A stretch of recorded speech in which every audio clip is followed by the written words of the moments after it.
Mag-iina natagpo ang sugatan sa kanilang bahay.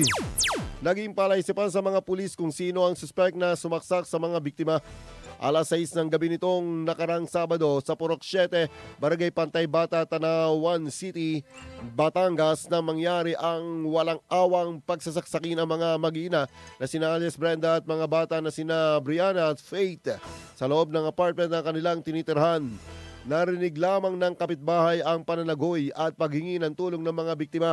Kung kaya humingi na ito ng tulong sa barangay Tanod at nadiscover na ang mga ito ay pawang mga basa ng kanilang sariling mga dugo, sanhi ng mga sugat na natamo. Agad isinugod ang mga ito sa pagamutan. Nagsagawa naman ng backtracking ng CCTV footage ang mga otoridad at maging panayam sa posibleng saksi sa lugar para makilala ang suspect. Hindi makapagbigay pa ng karagdagang impormasyon ang ilang duty ng kapulisan kung ano na ang kalagayan ng mga mag-iina. IFM News Lucena.